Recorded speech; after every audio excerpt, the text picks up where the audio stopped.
વિદ્યા Prakasam channel પરિવાર વતી હું બેલા જોશી આપ સૌને નમસ્કાર કરું છું.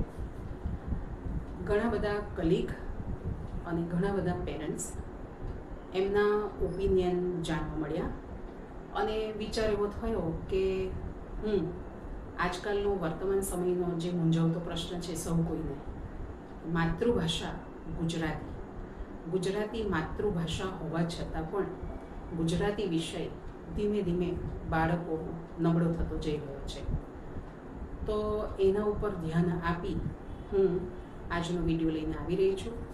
આ જે વિડીયો છે એ અંગ્રેજી માધ્યમના બાળકોને પણ ખૂબ સારી રીતે સમજાય એ હેતુથી હું ગુજરાતી અને અંગ્રેજી બંને ભાષાનો ઉપયોગ કરીશ. તો સૌથી પહેલાં માતૃભાષા જો આપણે શીખવી હોય તો એના પાયાથી શરૂઆત કરવી પડે અને માતૃભાષાનો પાયા બે છે, એક સ્વર અને બીજો છે વ્યંજન. બરાબર છે?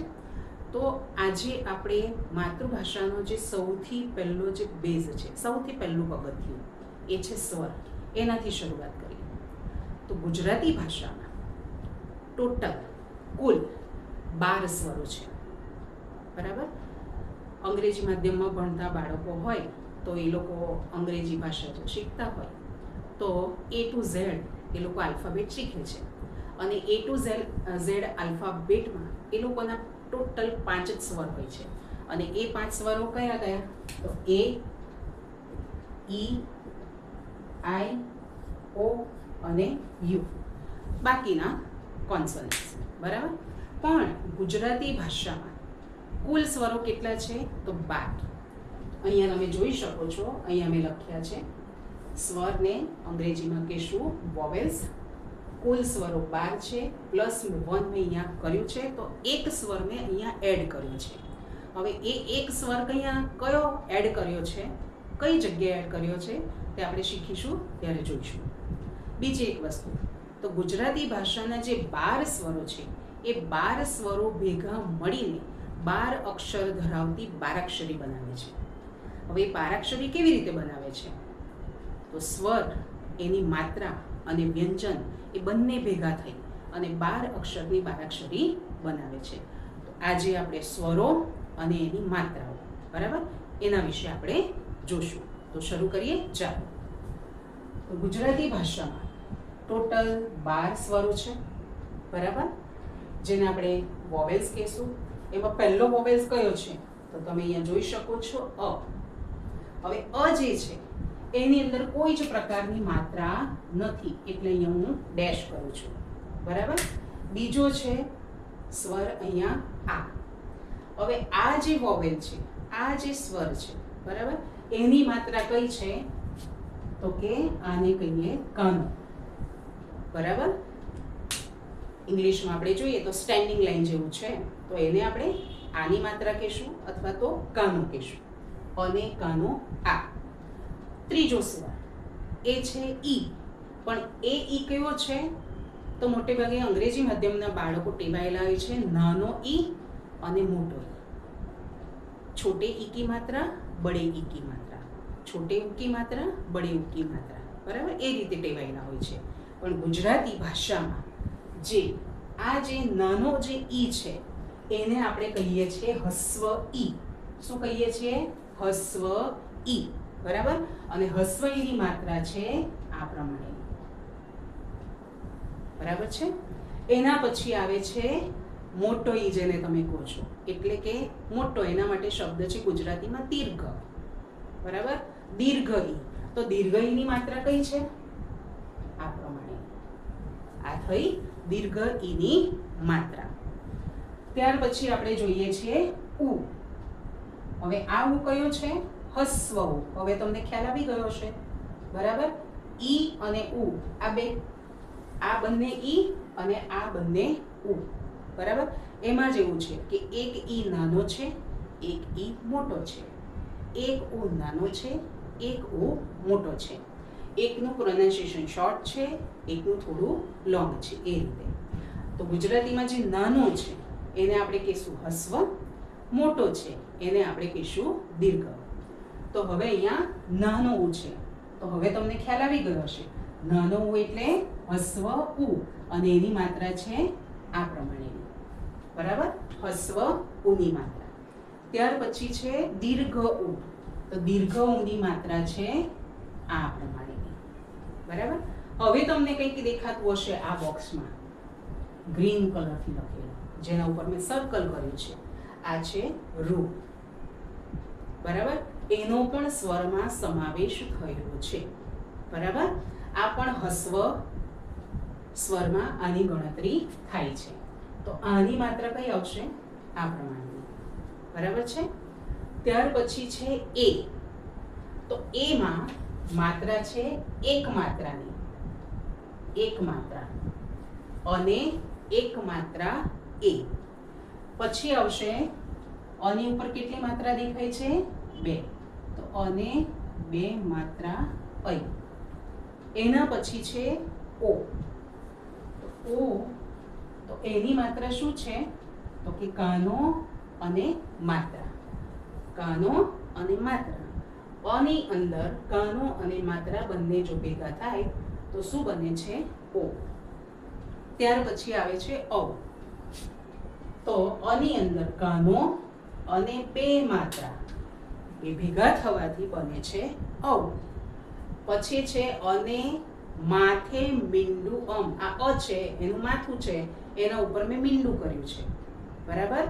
પણ આને મીંડા આપણે બોલીએ છીએ મીંડું, પણ ગુજરાતીની ભાષામાં, વ્યાકરણની ભાષામાં એને કહેવાય છે અનુસ્વાર. શું કહેવાય છે? અનુસ્વાર. એની માત્રા છે ટપકું, જેને આપણે કહીશું અનુસ્વાર.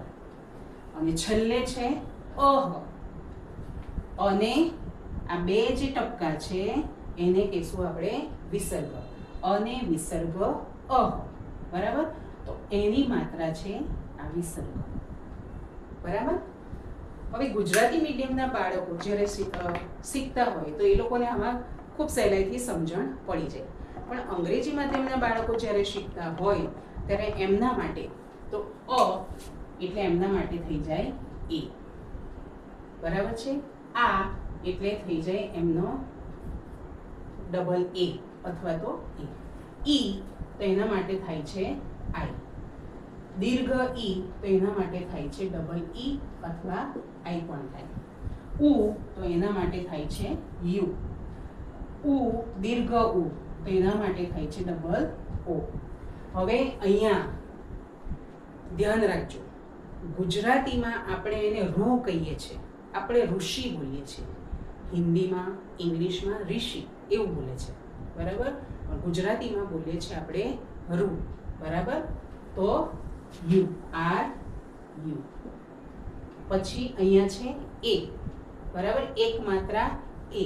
તો ક્યાંક ક્યાંક એનો એ પણ થાય છે અને ક્યાંક એનો ઈ પણ થાય છે, બરાબર.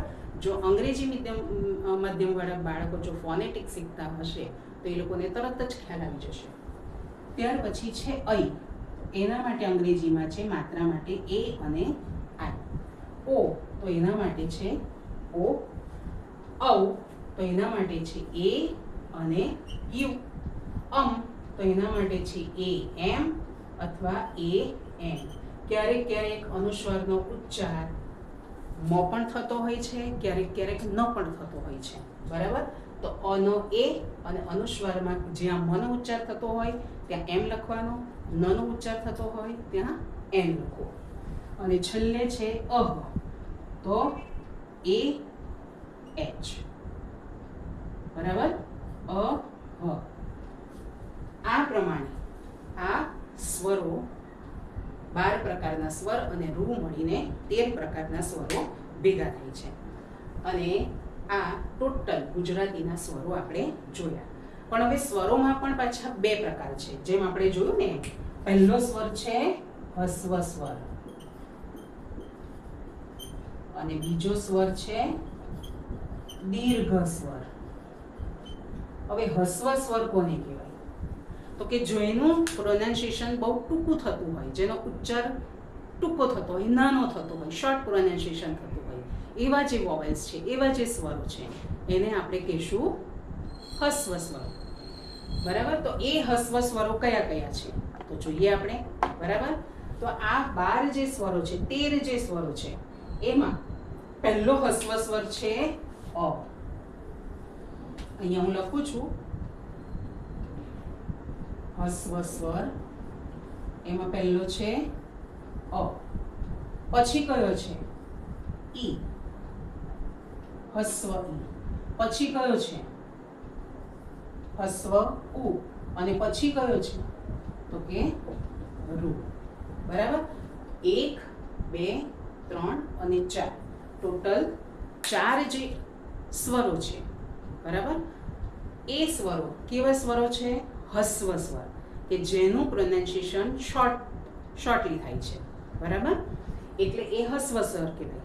બાકીના જે સ્વરો રહ્યા, બાકીના સ્વર એટલે કયા? આ, ઈ, ઉ, એ, ઐ, ઓ, ઔ. બરાબર, આ જે સ્વરો છે એ સ્વરો કેવા સ્વરો થશે? દીર્ઘ સ્વરો. કેવા સ્વરો કહેવાશે?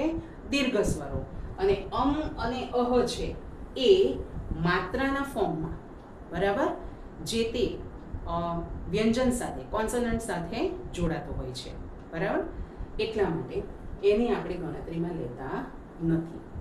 તો આ થયા આપણા હસ્વ સ્વર અને દીર્ઘ સ્વરો. બરાબર છે. ફરી પાછું એકવાર તમારે જોઈ અને રિવાઇઝ કરી લેવું. બરાબર, કે આજે આપણે શું કર્યું છે તો કે સ્વરો જોયા છે. સ્વરો ટોટલ કેટલા છે તો કે 12. એમાં એક સ્વર ઉમેર્યો છે અને એ સ્વર કયો છે તો કે રૂ. સ્વરોના આપણે કેટલા પ્રકાર જોયા તો કે 2. પહેલો પ્રકાર જોયો હસ્વ સ્વર, બીજો પ્રકાર જોયો દીર્ઘ સ્વર. હસ્વ સ્વરો કેટલા છે તો કે 4 અને દીર્ઘ સ્વરો કેટલા છે 1 2 3 4 5 6 and 7. 7 એ આપણા દીર્ઘ સ્વરો છે. બરાબર છે. તો હવે પછી આપણે જોશું વ્યંજન વિશેની માહિતી. ઠીક છે. જો આપને મારી સમજાવવાની પદ્ધતિ જો ગમી હોય અને તમને જો મદદરૂપ થઈ શકે એવો જો આ વિડીયો હોય, આપ સૌને આ ચેનલને લાઈક, શેર, સબસ્ક્રાઈબ કરવા વિનંતી અને કમેન્ટ ખાસ કરવાનું ભૂલશો નહીં. જો અંગ્રેજી માધ્યમના બાળકોને એવું લાગતું હોય કે હું હિન્દીનો ઉપયોગ કરું હિન્દી ભાષાનો સમજાવતી વખતે, તો એમને હજી વધુ સરળતાથી સમજણ પડી શકે તો ચોક્કસ કમેન્ટ કરવા વિનંતી. તો આગળના વિડીયોમાં હું એ પ્રમાણે સમજાવવાનો પ્રયત્ન કરીશ. ઓકે, નમસ્કાર.